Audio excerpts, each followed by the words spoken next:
ಸಿರಸಿ ಮಾರಿಕಾಂಬಾ ಜಾತ್ರೆ ಮಹೋತ್ಸವ 2026 ಸಿರಸಿ ನಗರದಲ್ಲಿ 24 ಇದೇ ತಿಂಗಳು ಫೆಬ್ರವರಿ ಪ್ರಾರಂಭವಾಗಲಾಗಿದ್ದು, ಇದಕ್ಕೆ ಎಲ್ಲ ಜಾತ್ರೆಗೆ ಆಗಮಿಸುವ ಸಾರ್ವಜನಿಕರಿಗೂ ಮತ್ತು ಭಕ್ತಾದಿಗಳಿಗೆ ಪೊಲೀಸ್ ಕಡೆಯಿಂದ ಸುಸ್ವಾಗತ ಅಂತ ಹೇಳಿ, ಮತ್ತು ಅದರ ಜೊತೆಗೆ ಸೂಕ್ತ ಬಂದೋಬಸ್ತ್ ನಾವು ಮಾಡ್ಕೊಂಡಿದ್ದೀವಿ. ಪ್ರಾಮುಖ್ಯವಾಗಿ ಈ ಬಾರಿ 25 ಪಾರ್ಕಿಂಗ್ ಸ್ಥಳವನ್ನು ನಿಗದಿಪಡಿಸಲಾಗಿದೆ. ಮುಖ್ಯವಾಗಿ ಆಯಾ ಭಾಗಗಳಿಂದ ಬರುವ ಸ್ಥಳಗಳಿಗೆ, ಇವಾಗ ಮಂಗಳೂರು, ಭಟ್ಕಳ, ಕುಮಟಾ, ಸಾಗರ, ಸಿದ್ದಾಪುರ ಕಡೆಯಿಂದ ಬರೋವರೆಗೆ 7 ಕಡೆ ಪಾರ್ಕಿಂಗ್ ವ್ಯವಸ್ಥೆ ಮಾಡಿದ್ದೀವಿ. ಆಮೇಲೆ ಶಿವಮೊಗ್ಗ, ಸೊರಬ, ಶಿಕಾರಿಪುರ, ಬನವಾಸಿ ಕಡೆ ದಾರಿಯಿಂದ ಸಿರಸಿಗೆ ಆಗಮನವಾಗ ವಾಹನ ಪಾರ್ಕಿಂಗ್ ಒಂದು 5 ಕಡೆ ಆಗಿದೆ.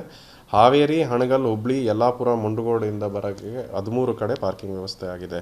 ಈ ಪಾರ್ಕಿಂಗ್ ವ್ಯವಸ್ಥೆಯಲ್ಲಿ ಎಷ್ಟು ಗಾಡಿಗಳು ಪಾರ್ಕ್ ಆಗಿದೆ ಅಂತ ಕೂಡ ಸಾರ್ವಜನಿಕರು ನಮ್ಮದು ವೆಬ್ಸೈಟ್ www.sirsipolice.in ಅಂತ ವೆಬ್ಸೈಟಲ್ಲಿ ಕೂಡ ಹೋಗಿ ಚೆಕ್ ಮಾಡ್ಬೋದು. ಯಾವ ಪಾರ್ಕಿಂಗ್ ಲಾಟಲ್ಲಿ ಅವೈಲಬಿಲಿಟಿ ಇದೆ ಅನ್ನೋ ಕೂಡ ರಿಯಲ್ ಟೈಮ್ ಇನ್ಫಾರ್ಮೇಷನ್ ಅದರಲ್ಲಿ ಪಡೆಯಬಹುದು.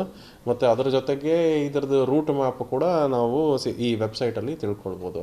ಅದರ ಜೊತೆಗೆ ಪಾರ್ಕಿಂಗ್ ವ್ಯವಸ್ಥೆಗೆ ನಾವು ರೂಟ್ ಕ್ಲೋಜರ್ಸು, ಒನ್ ವೇಗಳೆಲ್ಲ ಮಾಡಿದ್ದೀವಿ, ಈಸ್ ಆಫ್ ಟ್ರಾಫಿಕ್ ಮಾಡ್ಕೊಳ್ಳೋದಕ್ಕೆ. ಇದರ ಜೊತೆಗೆ ನಮ್ಮದು ಮೆನ್ನೆಲ್ಲ ಹಾಕಿ ಯಾವುದೇ ಥರ ಪಾರ್ಕಿಂಗ್ಗಳಿಗೆ ನೋ ಪಾರ್ಕಿಂಗ್ ವ್ಯವಸ್ಥೆ ಮಾಡಿಕೊಂಡು ವೆಹಿಕಲ್ನ ಈಸಿಯಾಗಿ ಬ್ರೇಕ್ ಡೌನ್ ಆಗಿದ್ದಲ್ಲಿ ಮೂವ್ ಮಾಡೋದಕ್ಕೆ ನಮ್ಮದು ಒಂದು ಸ್ಪೆಷಲ್ ಸ್ಕ್ವಾಡ್ ಅಂತ ಮಾಡ್ಕೊಂಡಿದ್ದೀವಿ ಟ್ರಾಫಿಕ್ನ ಕ್ಲಿಯರ್ ಮಾಡೋಕ್ಕೆ.